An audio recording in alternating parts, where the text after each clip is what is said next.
Thank you so much for tuning into the Extraordinary Times. For those of you who are new, hey, what's going on? For those of you who know how this is normally supposed to go, sorry for the rush job again. It's been kind of a hard week, and the hard end of the week especially. So, first story of the day that I wanted to talk about is, well, I talked about that UK lawyer who's trying to prevent a terrorist from getting extradited to the US yesterday. Well, apparently the UK court was like, well, that's a bunch of horse hockey, shall we say, and he's getting extradited to the U.S. where, you know, like I said, we're going to take care of him. Next, the unemployment numbers came out today because it's the beginning of October, and, well, technically the unemployment rate dropped below 8% to 7.8, and you know, the left are like, well, you know, Obama's keeping his promise of dropping the unemployment rate down to 8%, and the rest of us who actually think critically are kind of, well, we're wary about that because he promised it 4 years ago, and it's happening a month before he is supposed to be reelected, quote unquote. So, you know, just like I always say, be aware, look into things, don't just take things at face value, and don't just take the things that I tell you. Next, actually, a twofer for Canada, I wanted to end the day with.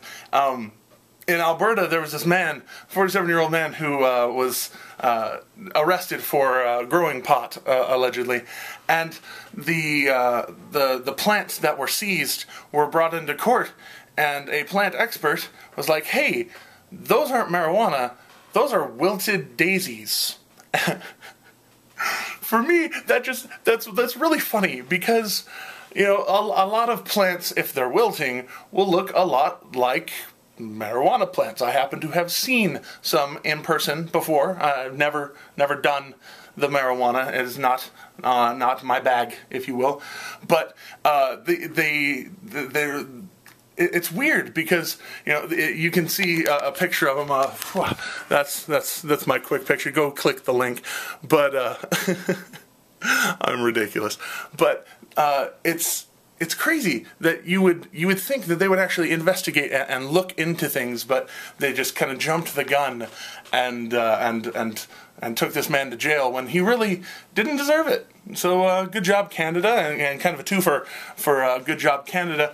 A court in Canada has come out and said, well, you know, under certain circumstances, you don't have to disclose the fact that you are possibly HIV positive to your partner as long as you're using a condom and certain other factors, you know, taking your medicines and whatever.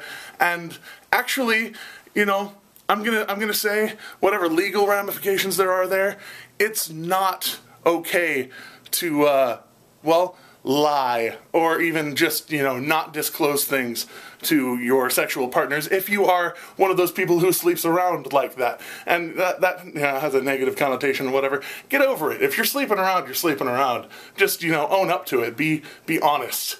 But also be honest. Don't hide that you've got diseases.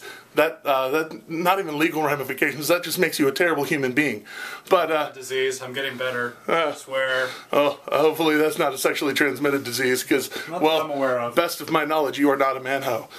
Anyways, thank you so much for tuning in today. We're you know, we're gonna get better and start doing things like normal next week. Hopefully, probably. But until then, as always, be aware.